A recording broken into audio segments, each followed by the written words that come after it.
ప్రభువు మాట సెలవిచ్చుచున్నాడు. దానిని ప్రకటించు స్త్రీలు గొప్ప సైన్యముగా ఉన్నారు. సేనల రాజులు పారిపోయెదరు. ఇంట నిలిచినది దోపుడు సొమ్ము పంచుకొనును. గొర్రెల దొడ్ల మధ్యను మీరు పండుకొనగా గువ్వల రెక్కలు వెండితో కప్పబడినట్లున్నది.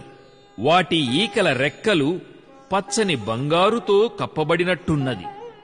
సర్వశక్తుడు అక్కడ రాజులను చెదరగొట్టినప్పుడు సల్మోను మీద హిమము కురిసినట్లాయెను.